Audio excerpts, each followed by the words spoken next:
Bonjour, je viens vers vous pour la récap de dimanche. Alors dimanche, on était sur le thème du combat spirituel et on avait annoncé qu'on parlerait du roi Saül et du roi David. Et le Seigneur nous a conduits tout à fait ailleurs et autrement. On a été les premiers surpris et vous savez, on essayait de parler de ceux dont on avait dit qu'on parlerait et on n'y arrivait pas. Pourquoi? Que s'est-il passé hier?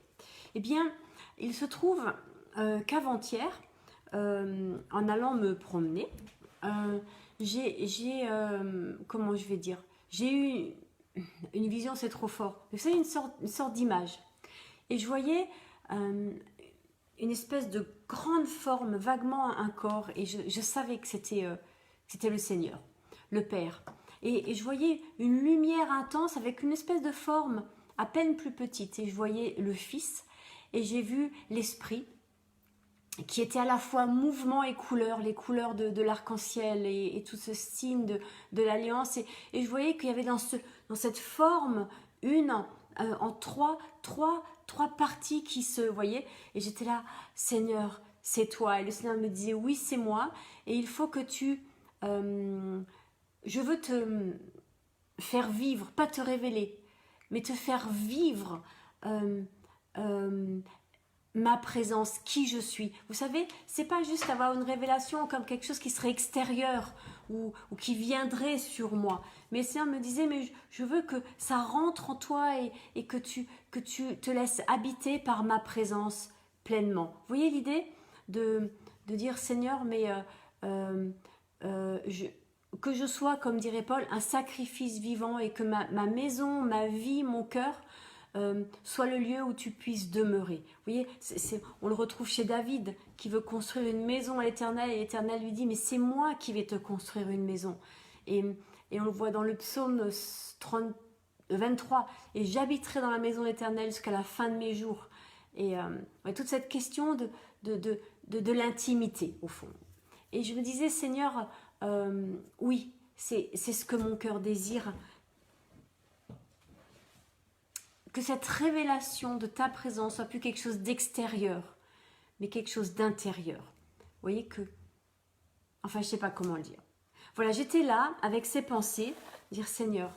Et le Seigneur qui me disait, bientôt je viens me révéler, bientôt je viens. Et ce bientôt.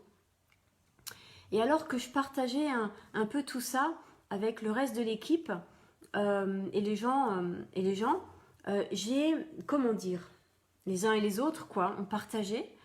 Et je leur dis, voilà ce que j'ai vu. Et puis,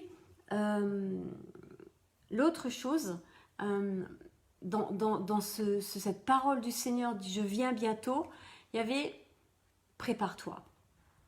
Et alors j'ai dit, mais Seigneur, tu veux que je jeûne? Et le Seigneur me disait, non. Il dit, Seigneur, mais comment est-ce que je me prépare? C'est par le jeûne, la prière. Il disait, non. Je dis, Seigneur, mais quelle autre manière il y a dans la parole de se préparer? Et le Seigneur m'a mis à cœur, fais un vœu, fais un nazir. Est-ce que vous savez ce que c'est le nazir? J'avais fait ça il y a quelques années. J'avais déjà été conduite à le faire, je m'en suis rappelée en préparant ce moment, pour que ce partage ait aussi soit nourrissant bibliquement parlant, et vous verrez comme on va retomber sur Saül et David, qu'on traitera finalement dimanche prochain. Parce que le Seigneur nous a conduits au fond de cette révélation de son intimité. Donc le nazir, c'est celui qui se rase la tête en faisant un vœu éternel et il se consacre pendant un temps donné, ou toute sa vie. Ça peut être un homme comme ça peut être une femme. C'est vraiment attesté dans le Lévitique. Si vous cherchez les questions du nazir, vous trouverez ça dans le livre, plus des nombres à vrai dire que le Lévitique. Mais si, le Lévitique 15, Lévitique 22, puis dans Nombre 6. C'est mentionné dans Ézéchiel 14, Osée 9 et Zacharie 7 aussi. Vous voyez, voilà. Donc le nazir, l'essence du nazir, c'est s'abstenir de se couper les cheveux pendant le temps du vœu et ne pas boire de vin. Ni manger quoi que ce soit qui ait un lien avec le vin. Ça, on ne mange pas de raisin, pas de pépins de raisin, pas de peau, pas de peau de raisin, vous voyez, tout ce qui est lié au vin. et on se rase les cheveux. Paul a fait un nazir. C'est attesté, c'est écrit dans Acte 18. Il s'était fait raser la tête à Kenchre, car il avait fait un vœu. Donc Paul s'était consacré à l'Éternel. Et puis après, il va annoncer l'évangile à Éphèse, il va à Corinthe, etc., etc. Vous voyez, il voyage. Donc il a fait un vœu qui a duré longtemps. Hein. Il me semble que ça a duré au moins bien tranquillement 2 ans. Hein. Et puis, au chapitre 21, il revient à Jérusalem, il se présente aux apôtres et il leur raconte tout ce qui s'est passé, tout ce qu'il a vu, comment l'évangile a avancé. Et les apôtres lui disent, ici, beaucoup pensent que tu as abandonné la loi de Moïse et que tu dis de ne pas circoncire leurs enfants et de ne pas se conformer aux coutumes. Vous voyez l'enjeu, hein. Les Juifs, certains Juifs croient que Paul entraîne le peuple à ne pas respecter la loi de Moïse. Et alors les apôtres, disent à Moïse, voilà 4 hommes qui veulent faire un vœu, qui ont fait un vœu, prends-les avec toi, accomplis la cérémonie de purification avec eux, pourvois à leurs dépenses afin qu'ils se rasent la tête. Ainsi tous sauront que ce qu'ils ont entendu dire sur ton compte est faux, mais que toi aussi tu vis en respectant la loi. Alors, eh bien, l'apôtre Paul a fait un vœu. En quoi consiste un vœu? Un vœu, ça consiste pas à dire je souhaite ou j'ai une prière particulière et je me rase la tête jusqu'à ce que ma prière soit exaucée. Bonjour. Un vœu, ça consiste à dire voilà Seigneur, pendant ce temps, je me consacre entièrement et pleinement à toi. Se consacrer à tel point que, alors attendez, il faut que je trouve la bonne page, qu'on ne peut même pas aller à l'enterrement de son père ou de sa mère. On ne peut avoir aucun contact avec un mort et on est vraiment consacré à l'Éternel, à savoir mis à part pour la vie. Vous voyez?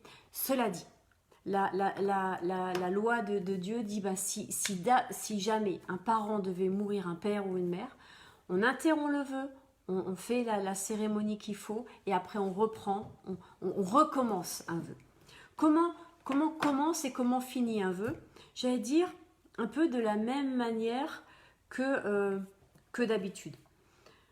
Dans le sens où un vœu commence au temple et on commence par un ensemble de sacrifices. Alors, c'est là où il faut être bien au clair sur ce que sont les sacrifices et à quoi servent les sacrifices. Les sacrifices doivent servir à ramener, à recentrer, à se recentrer sur l'Éternel. Alors voyons, il s'agit de faire étonnamment différents sacrifices. Attendez, je cherche Lévitique 15, je mets mes lunettes parce que là vraiment, sans elles, je n'y arrive pas. Voilà. Donc il s'agit de faire un sacrifice de purification.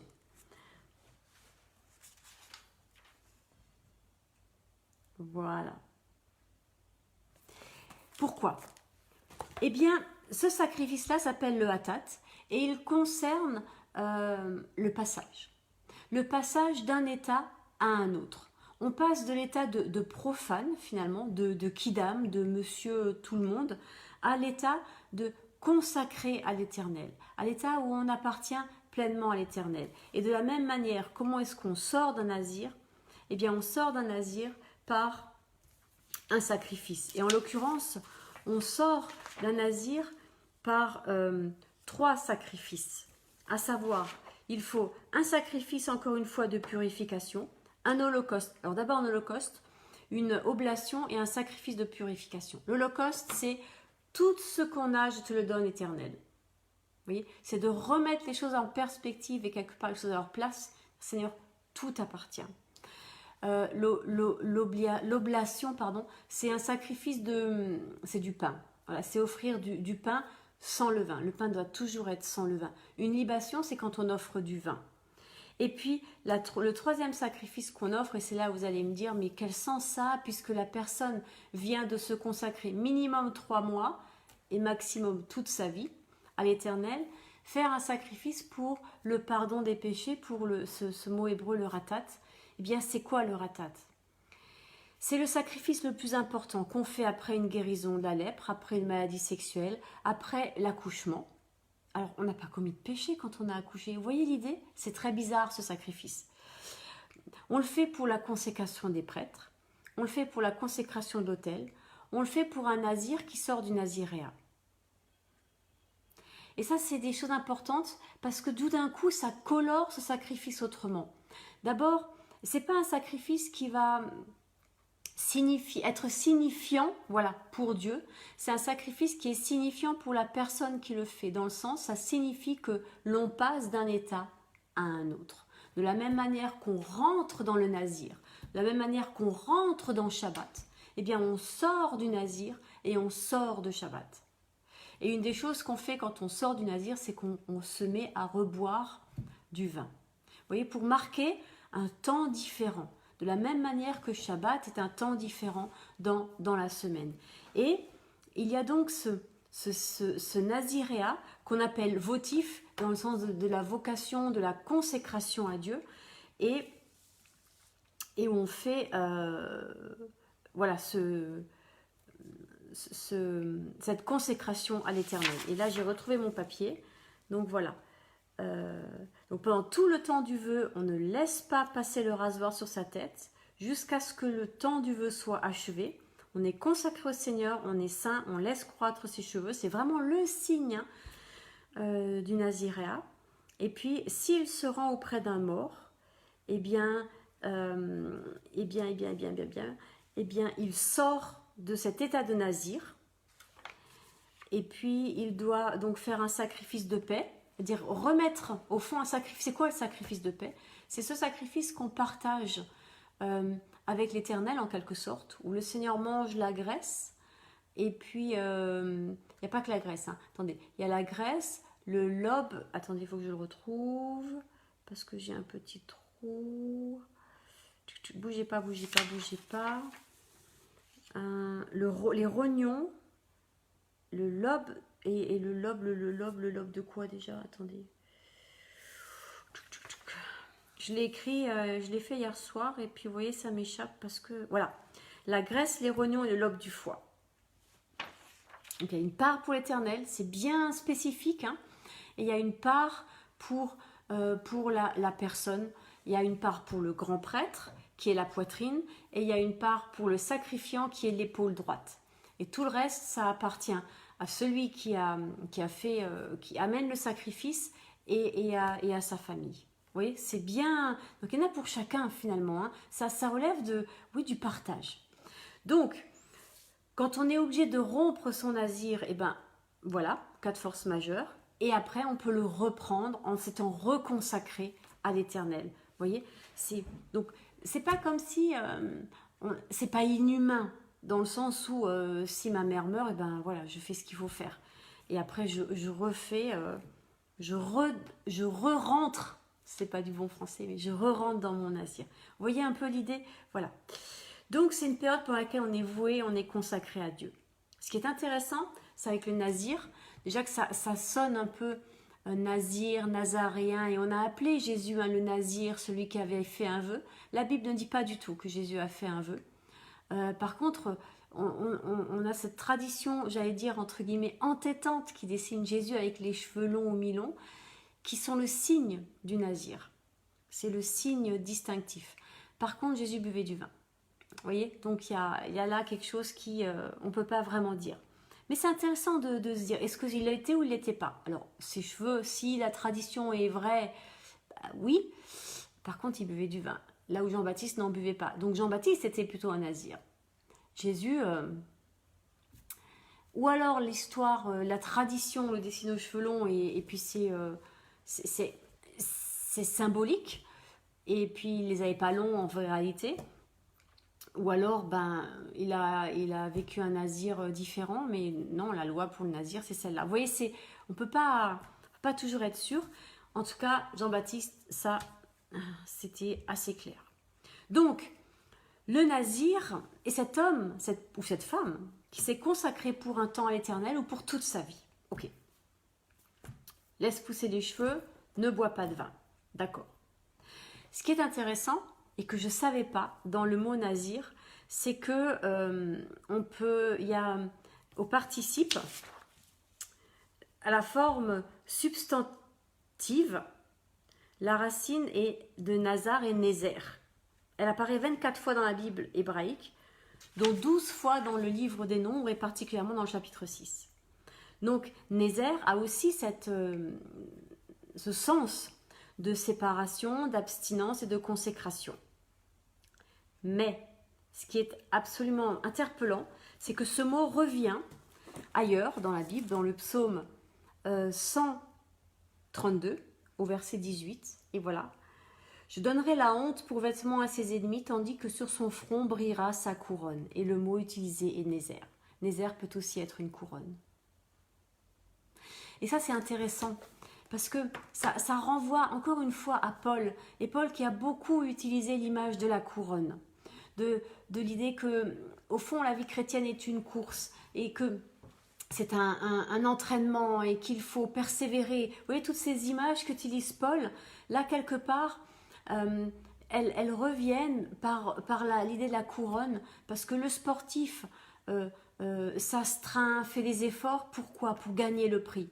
Et de la même manière, Paul va comparer la vie chrétienne à une course pour gagner, remporter le prix, à savoir Christ, Jésus, Yeshua. Vous voyez? Et là, le nazir est celui qui est entièrement consacré à l'Éternel. Et Paul va faire un nazir. Va faire un naziréa, comme on dit, plus précisément, plus justement. Et il va se consacrer, faire un vœu à l'Éternel. Et vous voyez, ce qui m'a vraiment interpellée, c'est que quand il sort de son naziréa, la situation devient de pire en pire, en pire, en pire. Quand il sort du naziréa, on est dans Acte 22. Et au moment où il sort du naziréa, eh ben, c'est pas compliqué, il se fait arrêter. Il va en prison et c'est le début de la fin. C'est incroyable. C'est incroyable de se dire, mais alors qu'il est consacré à l'Éternel, au fond, il va rentrer dans la partie la plus dure de son ministère. Et c'est là où c'est tellement fort de se dire, Seigneur, je me consacre à toi. Non pas parce que les temps devant vont être plus faciles, au contraire, parce que ça va devenir de plus en plus difficile. Et si tu ne viens pas me remplir pleinement de ta présence, je ne vais pas y arriver. Voilà le sens premier du nazir. Je ne vais pas y arriver si je ne suis pas pleinement rempli de ta présence. Et puis, il y a un autre nazir qui existe et qui est même premier, parce que ça c'est le nazir votif, c'est-à-dire de la consécration, et etc. Quand j'ai partagé hier dans l'équipe que j'avais à cœur de faire un nazir et de me consacrer à l'Éternel jusqu'à Pâques, et que je leur ai proposé, je leur ai dit, qu'est-ce que vous en pensez? Est-ce que vous croyez que c'est juste? Ou est-ce que ça y est, j'ai perdu l'esprit? Eh bien, 2 personnes de Ouitanou, de l'équipe, m'ont dit, mais Catherine, nous on avait à cœur de se faire une tresse. Est-ce que c'est biblique? Alors, sur le coup, j'étais là. Est-ce que c'est biblique? Vite, réfléchir, chercher dans la Bible, une tresse, un nazir, tresse, nazir, Samson. Samson était consacré depuis le ventre maternel. Il n'a jamais bu de vin, il n'a jamais, été consacré à l'Éternel. Il avait une chevelure dans laquelle résidait sa force. D'ailleurs, vous relirez dans le livre des Juges. Samson était un nazir et on appelle ça les nazirs guerriers. Et j'avais pas pensé. Et puis, on s'est rendu compte que, en fait, on avait finalement, d'une manière un peu différente, parce que moi, j'ai reçu que je devais me couper une mèche de cheveux pour rentrer dans mon nazir. Non, je vais pas me raser la tête. J'avais reçu que je devais me couper une mèche de cheveux, et j'ai aussi reçu que ce temps de nazir devait durer jusqu'à Pâques. Et d'autres personnes dans l'équipe ont reçu, elles, de se faire une tresse en signe de consécration, mais elles ne savaient juste pas qu'on n'avait pas parlé, et puis on n'enseigne pas beaucoup sur le naziréa en fait, et donc elles ne savaient pas. Et moi j'avais pas, hier quand on en a parlé, parce que c'est hier soir que j'ai travaillé dessus, hier quand on en a parlé, je ne savais pas non plus qu'il y avait 2 nazirs, le nazir votif, à savoir consécration, et le nazir guerrier. Et que dans le nazir votif, eh bien, c'était lié aussi à la couronne du roi. Donc, voyez un peu comme tout à coup, ça prend sens par rapport dans les temps dans lesquels on est et par rapport au thème qu'on a reçu dans Où est à nous de combat spirituel. Et là, c'est comme si le Seigneur nous ouvrait une autre dimension du combat spirituel où l'enjeu, c'est pas le salut du monde. Ça, c'est la conséquence de l'enjeu. L'enjeu, c'est l'intimité avec lui. Être consacré à l'Éternel. Alors, est-ce que je vais vous dire et vous encourager à faire un nazir, à faire un vœu? Eh bien non. Non, je ne vais pas le faire. Pas parce que je crois que vous n'êtes pas à la hauteur, hein, ça n'a rien à voir. Je ne vais pas vous encourager à le faire parce que derrière, ça va aller pire. Ça ne veut rien dire, hein, ma phrase, je sais, je suis d'accord. Derrière, ce qui vient après le nazir, c'est encore plus difficile. Paul se retrouve en prison. Samson, son histoire, elle n'est pas... Hein, le nazir, c'est extrêmement difficile. Et c'est vraiment cette entièreté, d'appartenir entièrement au Seigneur. Ça veut dire accepter que le Seigneur purifie ma vie. Alors bien sûr, ma vie, c'est ma vie intérieure, c'est mes pensées, tout ça, c'est des messages qu'on connaît bien, j'allais dire. Mais ces derniers temps, je suis travaillée par des enseignements que j'ai reçus il y a 20 ans. Vous savez, il y a 20 ans, quand on enseignait, quand il y avait Maurice Ray, quand il y avait tous ces hommes de Dieu qui enseignaient sur l'occultisme, sur toutes ces questions d'avoir des maisons où il n'y a rien qui offenserait l'Éternel quand il rentre dans ma maison. Voyez ? Ça veut dire que dans ma maison, concrètement, eh ben, il n'y a pas d'homéopathie. Parce que je crois sincèrement que ça offenserait l'Éternel. Alors, est-ce que c'est moi qui crois ça? Non. Non, c'est pas moi qui crois ça. C'est que Bible en main, l'homéopathie n'est pas compatible avec la parole de Dieu. Parce que, alors vous regarderez la vidéo que j'ai mise sur ma page Facebook sur Jérémy Ferreira qui explique de façon humoristique, mais très bien, j'ai trouvé ce qui se passe dans l'homéopathie, la dilution et la mémoire de l'eau. Et là, on est dans du magique, donc forcément c'est non, on s'arrête. Est-ce que vous allez trouver un DVD, une vidéo ou un livre de Harry Potter? Non. Je suis désolée. Alors, d'accord, je sais que je ne suis pas cool et qu'il faut être ouvert. Et non, c'est pas vrai. Il ne faut pas être ouvert. Parce que sinon, on fait du yoga aussi pendant qu'on y est. Là, on ouvre ses chakras. Vous voyez ce que je veux dire? J'ouvre pas mes chakras. J'ouvre mon cœur à la présence de l'Éternel. Mon esprit soupire après le fait que son esprit vienne habiter. Mais dans l'entièreté de ma personne, corps, âme et esprit. Vous voyez ce que je veux dire? C'est autre chose. C'est juste un peu décalé. Et c'est là où l'ennemi, oui, j'ose le dire, parce que vous savez, je ne parle pas de lui, j'aime pas, je crois plus qu'il a pas grand-chose à faire dans le monde, qu'on fait ça très bien tout seul. Mais c'est des brèches où émotionnellement, nous, on n'est pas d'équerre. Oh, mais tu sais, il faut être ouvert, fumer un joint, c'est pas grave. Oh, mais l'homéopathie, mais ça marche. Mais qu'est-ce qui marche? Si on sait que c'est dilué 200 fois, enfin, vous voyez, qu'est-ce qui marche alors? Ça se joue à un autre niveau. Et il y a un livre aussi qui existe, L'occultisme, ce qu'on ne vous dit pas, ou ce qu'ils ne vous disent pas, qui reprend ces questions-là du ça marche. Il y a la sophrologie, par exemple. Ah, mais ça, c'est bien la sophrologie. Catherine, t'es pour la sophrologie quand même, hein. Ça pas si... Eh ben non. Parce que les racines de la sophrologie sont dans le yoga. Et le yoga, c'est simplement se mettre en connexion avec un certain nombre de divinités du panthéon hindou. Voilà, c'est tout. Et on ne peut pas dire « je suis consacré à l'Éternel » et avoir ça dans sa vie. Parce que là, ça va être terrible. Ça va être terrible. Un exemple concret?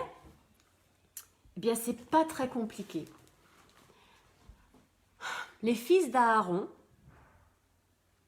après avoir offert un premier sacrifice comme l'Éternel l'exigeait, obéir à la loi. Alors on me dit, Catherine, on est sous la grâce, on n'est plus sous la loi.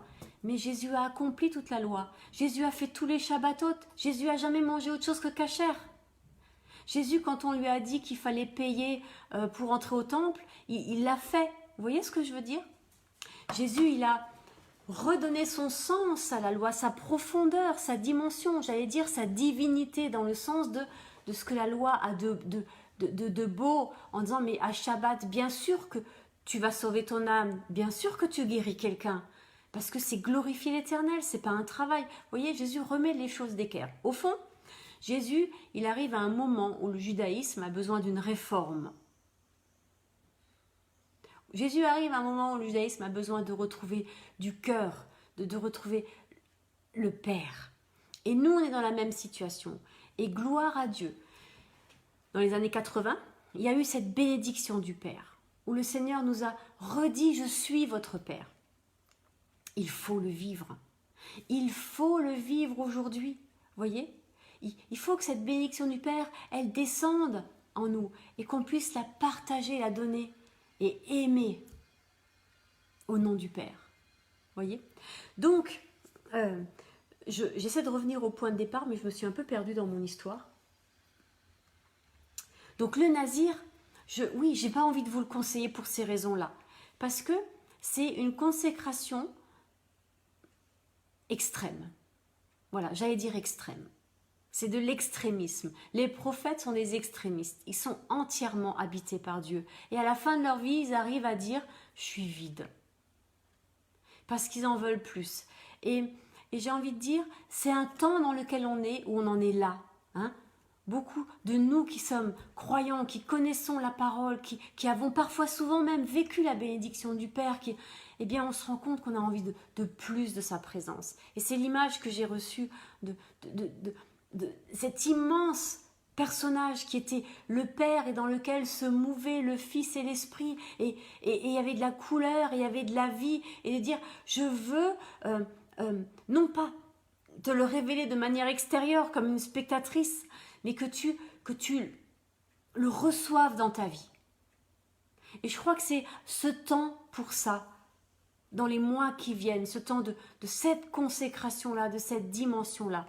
Alors, et le Seigneur me disait, je dis Seigneur, mais qu'est-ce que tu veux que je fasse? Jeûner? Non. Fais un nazir. Ça va me coûter énormément, parce qu'il va falloir parce que le Seigneur va tout revisiter. Vous savez, il y a quelques années, j'avais déjà vécu ça. J'étais partie en Israël en tant que jeune fille au père. Et ça s'était fait de façon incroyable. Personne n'a cru à ce voyage. J'ai même été convoquée par mon pasteur et par les anciens de l'église, et qui, à juste titre, m'ont dit « Catherine, est-ce que tu as une assurance? Est-ce que tu as un billet d'avion? Est-ce que tu sais où tu vas? Est-ce que tu as une communauté une fois que tu seras en Israël ?» Et j'avais simplement rien de tout ça.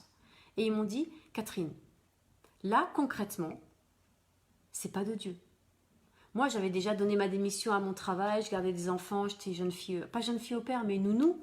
J'avais arrêté, dit à la fac que j'arrêtais un an. J'étais en fac de théologie, j'étais en licence, non pas en maîtrise. Aussi en maîtrise, il y avait un mémoire. J'étais en maîtrise, vous voyez, et rien n'allait dans le sens de partir en Israël. Rien ne s'était ouvert, rien du tout. Et moi, j'étais là, mais désespérée de savoir, mais Seigneur, je me suis trompée? Ben, je me suis trompée. Ok, pardon. Et ma patronne, à l'époque, m'avait dit, tu reviens pas chez nous. Nous, on aura pris quelqu'un d'autre. Tu reviens pas. Et mon appartement, c'était pareil. Alors, je me suis retrouvée à retourner habiter chez ma mère. C'est très bien, mais c'est un peu humiliant. Vous voyez, c'est le côté. Et puis, là-dessus, je dis, bon, ben, je me suis trompée, il faut que je trouve un travail. Donc, je prends le journal. À l'époque, ça existait encore, je ne sais pas si ça existe encore maintenant, les petites annonces. Et je regarde les petites annonces pour trouver un travail, jeune fille au père, quelque chose, quoi. Et je vois une annonce à la dernière page. Et j'avais prié avant, je lui ai dit, Seigneur, je répondrai qu'à une annonce où il y a un numéro de téléphone, je ne veux pas écrire. Et j'avais vraiment besoin d'une réponse presque du jour au lendemain. Hein. Et je vois une annonce, envie de passer une année en tant que jeune fille au père en Israël. Contactez-moi au tadada et un numéro de téléphone. J'étais là, oui, c'est pour moi. Je me suis calmée, j'ai téléphoné, j'ai pris rendez-vous dans la journée, je crois que j'y étais l'après-midi. Je rencontre la dame, je passe l'entretien, je lui explique, voilà, je suis en théologie, je veux être pasteur, etc., etc. Mon expérience avec les enfants, j'ai travaillé pendant 1 an avec des enfants polyhandicapés, etc., etc. Et il s'agissait de garder un petit garçon de 3 ans. 2-3 ans. Et elle me dit, vous vous doutez bien que vous n'êtes pas la seule candidate. Oui, je me doute bien. Vous doutez bien que vous êtes chrétienne, enfin, vous préférez une juive. Oui, je pense, j'imagine. Et puis, et j'y vais et je lui dis, ben voilà, j'ai pas l'argent du billet. Je savais depuis qu'il fallait une assurance. J'ai pas l'argent pour l'assurance. Et je viens un mois. Et au bout d'un mois, il faut que vous me payiez un billet aller-retour. Vraiment la fille qui doute de rien.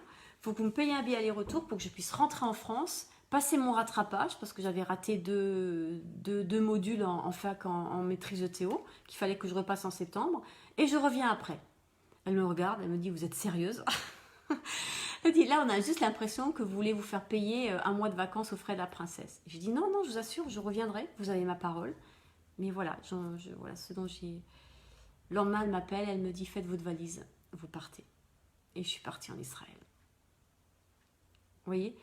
Et c'est là que j'ai dit au Seigneur, pendant... Et je suis restée 9 mois en Israël. Seigneur, pendant ces 9 mois, je ne me couperai pas les cheveux. Et j'avais une tête, mais je ne me suis pas coupé les cheveux pendant ces 9 mois. Et je dis, Seigneur, que je te prie vraiment que... Vous savez, le dernier jour, je me promenais à la plage. Dans les derniers jours, j'étais au bord de la plage à Tel Aviv. Et je me souviens, mais alors, je marchais. Et puis, j'étais en train de prier. Je disais, Seigneur, mais si seulement ce que j'ai vécu pendant ces 9 mois, et ces 9 mois étaient difficiles, hein, ils étaient difficiles parce qu'au bout du compte, cette dame et moi, on ne s'entendait pas du tout. Et la seule raison pour laquelle je suis restée, c'est que son enfant, son fils,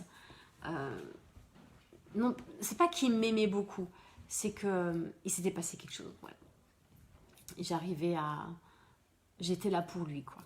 Enfin bref. Et j'étais là au bord de la plage en me disant, mais à quoi ça a servi ces 9 mois? J'avais tellement l'impression d'avoir rien vécu, d'avoir fait du ménage toute la journée, d'avoir juste essayé de faire en sorte que elle me prenne pas pour une esclave à longueur de temps et d'avoir quelques heures de répit. C'était au point où je m'étais fait une amie en Israël et cette amie m'avait invité à son anniversaire et elle voulait pas me laisser partir, la patronne. Et cette amie a téléphoné, l'a menacée de lui envoyer l'inspection tellement c'était pas juste ce que je vivais, quoi. Bref. Seigneur, que ces gens soient bénis. Je ne les ai jamais revus, mais que Seigneur bénis-les.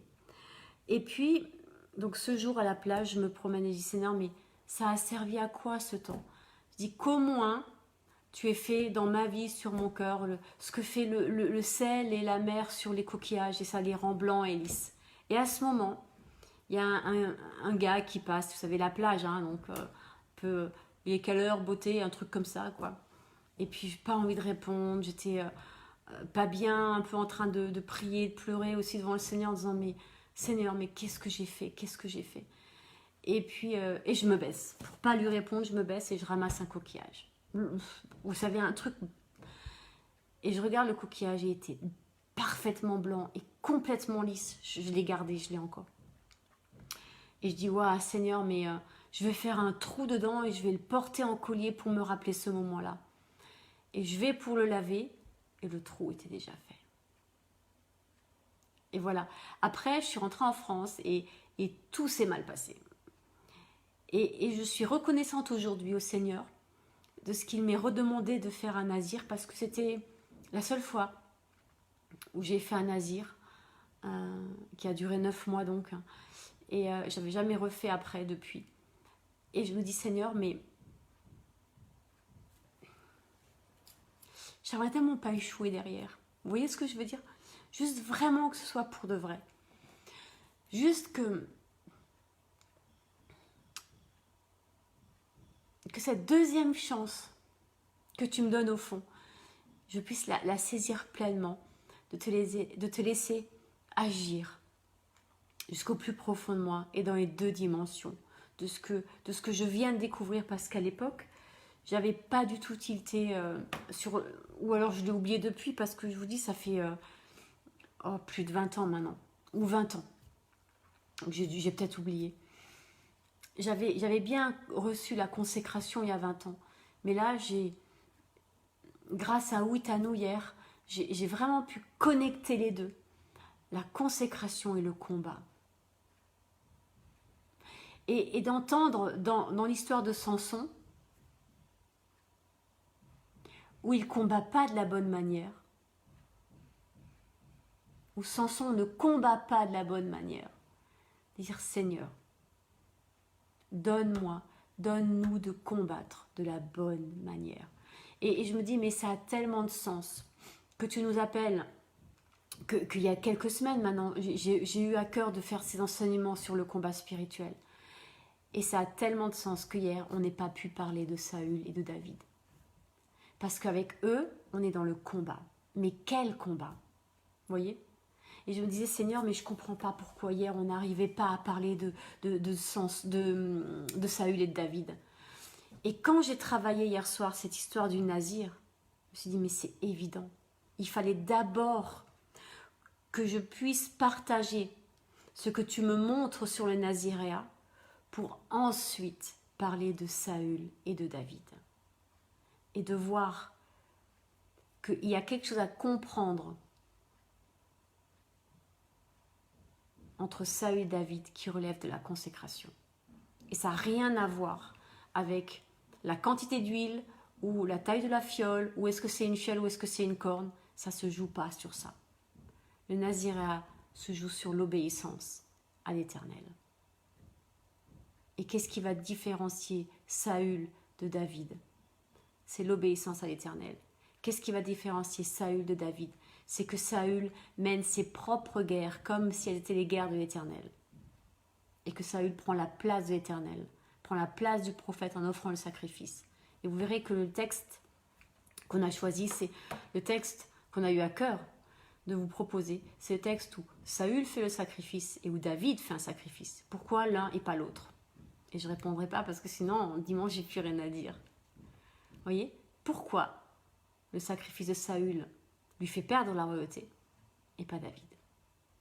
Quelle est la différence entre ces deux sacrifices? Et tout d'un coup, ça me ramène au sacrifice du Nazir. Merci Michel. Au sacrifice du Nazir. Quand on sort du Nazir, il y a 3 sacrifices. L'Holocauste, tout donner. Tout donner. Le sacrifice pour les péchés. Quel péché? Je suis consacrée à l'Éternel? Ou la personne est consacrée à l'Éternel? Eh bien, le hatat, c'est le fait de changer d'état. En quoi une femme qui accouche a péché? Elle n'a pas péché. Elle a changé d'état. Et il faut passer d'un état à l'autre. Il faut entrer dans l'état, j'allais dire, de consécration, mais il faut aussi en sortir. Et ce qu'on a reçu de la présence de l'Éternel dans ce temps de consécration, il faut que ça continue à vivre en nous. Et là, tout d'un coup, on se tourne vers le monde, vous voyez? Mais c'est un deuxième mouvement. C'est un mouvement, j'allais dire, logique, qui vient après ce temps où on est, j'allais dire, centré sur l'Éternel, ce temps d'intimité, ce temps de préparation. Le deuxième mouvement est de se tourner vers les autres, vers le monde, et de dire, hé, Jésus Yeshua, c'est lui la bonne nouvelle. Et c'est important que ce temps dans lequel nous sommes nous prépare à Pâques. Pâques. Et après, Pentecôte. Annoncer la parole. Vous voyez, il y a comme une logique du Seigneur. Le Nazir, il porte une couronne. Et qu'est-ce qu'on fait de sa couronne? Mais c'est très simple. Apocalypse nous le dit. On la jette devant le trône du roi des rois. Voilà à quoi sert la couronne. À être jetée devant Jésus Yeshua. Pour que nous diminuions et que lui grandisse. Et pour que, vous voyez, le péché diminue en nous et que sa présence grandisse. Et au fur et à mesure que sa présence grandit, eh bien, on se débarrasse naturellement des choses qui vont l'attrister. Parce que dans ce temps de consécration, finalement, on développe une sensibilité au Saint-Esprit. Et plus on la développe, moins on peut, c'est même plus une question d'envie, moins on peut le blesser. Moins on peut le blesser. Et c'est ça. Faire un nazir, faire un vœu à l'Éternel, se consacrer à l'Éternel, c'est juste pour ça. Et pour, au fond, quelque part comme Paul, en arriver à dire, j'ai gagné, j'ai remporté la course. j'ai gardé la foi. J'ai su prendre soin de ce qui était vraiment précieux. La présence de l'Éternel. Lui, tout simplement. Voilà.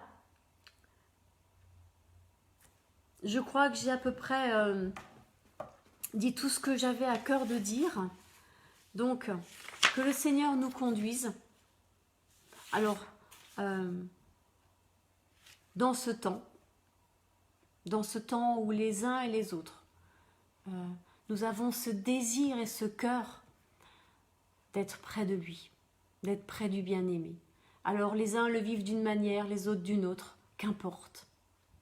Ce qui importe, c'est que nous grandissions et nous diminuons en même temps. Nous grandissions dans sa présence pour que des choses, l'orgueil, la peur, toutes ces choses diminuent en nous et que sa présence grandisse. Vous voyez tous ces mouvements qui se font en nous et c'est pas nous qui le faisons. C'est l'Esprit qui le fait en nous. Nous, ce qu'on est appelé à faire, c'est dire Seigneur, voici, ce temps je me mets à part pour toi. Amen. Alors voilà. Évidemment, je ne vais pas faire la mèche de devant, mais j'avais vraiment à cœur que ce ne soit pas juste pour de faux. Attendez, il faut que je trouve là. Voilà. Mais pour de vrai. Voilà. Seigneur, donne-moi de rester près de toi. Au nom de Yeshua, je veux vivre un temps où je me consacre à toi. Je t'appartiens. Et que ce ne soit pas juste un mot, mais voilà, que cette mèche de cheveux en soit le signe témoignage concret. Amen. Bien-aimés, plein de bisous au nom de Jésus Yeshua. Et puis, à bientôt. À bientôt. Soyez bénis.